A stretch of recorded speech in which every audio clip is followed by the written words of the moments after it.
जाता है 2 के घात के रूप में। अगर हम देखें कोई भी संख्या मिल रही है जो 2 के घात के रूप में है, जैसे 2 हुआ 2 के घाते 1, 4 हुआ 2 के घाते 2, 8 हुआ 2 के घाते 3, 16 हुआ 2 के घाते 4। तो यहां से हम एक पैटर्न पाते हैं, एक प्रारूप पाते हैं जिसमें हर एक संख्या में हम इस चीज को देखने को पाते हैं, इसलिए उसको नियम के रूप में अपना लेते हैं। तो अब हम बात करने जा रहे हैं 2, 4, 8, 16 यानी 2 के घात के रूप में अगर कोई संख्या है तो उसमें क्या पैटर्न मिलता है लगातार। जैसे 2 के घाते 1 है तो यहाँ क्या दिखाई रहा है 1, तो केवल दाईं तरफ एक अंक देखना होगा। एक घात दिखाई दे रहा है तो एक अंक को देखिए, और वो अगर देखिए कि 2 से अगर विभाजित है तो संख्या भी 2 से विभाजित होगी।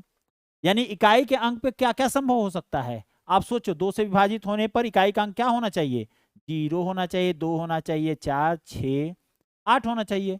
अगर इनमें से कोई है तो वो 2 से संख्या विभाजित है, जिसे मैं आपको यहाँ पे बताया भी हूं। यहां से आपको समझ में भी आया होगा।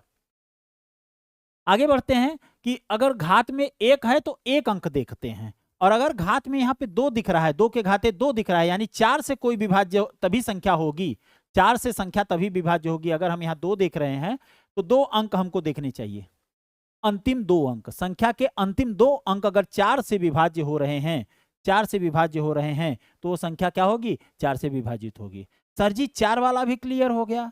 हाँ, देखते हैं, एक एग्जाम्पल देखते हैं। जैसे लिखा है आपके सामने 2, 3, 8, 7, 2।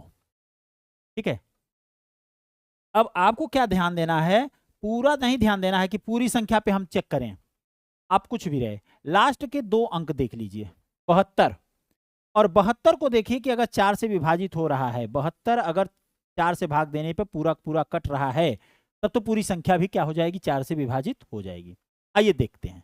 तो 4 एक कम 4, 3 हासिल, 3 इधर चला जाएगा, 4 अठे 32, 18 बार में पूरा कट रहा है। तो ये क्या है, 72 क्या है, 4 से विभाजित हो रहा है। यस सर, तो ये पूरी संख्या भी 4 से क्या होगी, विभाजित होगी। हमको केवल अंतिम के 2 अंक को ध्यान देना है। अब 8 वाले में क्या होगा, 2 के घाते 3 आ रहा है, इसका मतलब दाईं तरफ 3 अंकों को देखना है। दाईं तरफ देख लीजिए कि सबसे अंतिम में 3 अंक कौन से हैं, वो अगर 8 से विभाजित हो रहे हैं तो संख्या भी 8 से क्या होगा, विभाजित होगा। 3 अंक को ध्यान देना। जैसे हम देखें 7, 4, 2, 4, 0, और यहाँ 3, 2, 5, कुछ भी बढ़ा लीजिए, यहां से नहीं मतलब है, इधर कितना भी हो उससे हमसे नहीं मतलब है। अंतिम के 3 अंक कौन है, 240। क्या है, 240। अगर बेटा हम 240 में 8 से भाग दे दें तो पूरा का पूरा कट रहा है कि नहीं, 8 3 24, 0 बार। ये देखिए क्या हो रहा है, 8 से पूर्णतया विभाजित है।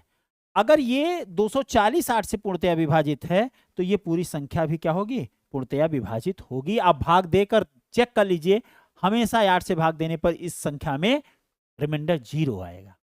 तो हम कह सकते हैं कि ये 8 से पूर्णतया विभाजित है, तुरंत चेक कर लेंगे।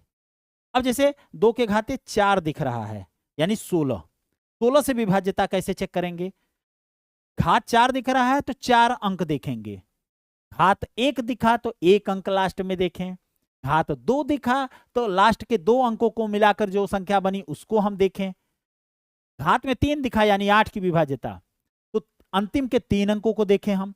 240 यहां देखिए, अब 4 घात दिख रहा है तो इसका मतलब अंतिम के 4 अंक देखेंगे, 4 अंकों से मिलकर बनी संख्या कट रही है कि नहीं। आइए देखते हैं, अंतिम के 4 अंक देखिए, अंतिम के 4 अंक देखिए और उसको 16 से भाग दीजिए। तो 16 एक कम 16, सॉरी 16 दूना 32 और 16 चौका 64, 204 बार में ये पूरा पूरा कट जाएगा। अगर ये 32 64 यानी 3264 16 से विभाज्य है तो ये पूरी संख्या जो भी लिखी है, ठीक है, 3 8 4 5 3 2 6 4 से मिलकर बनी ये पूरी संख्या, बड़ी सी संख्या 16 से विभाज्य होगी। तो प्यारे बच्चों समझ में आया होगा, मैं आशा करता हूं कि मतलब 2 के घात जितनी भी रहेगी उतने ही अंक हमको देखने होंगे, और उस संख्या से, जैसे यहाँ 8 से देखना है, यहाँ से 4 से, यहाँ 2 से और यहाँ 16 से।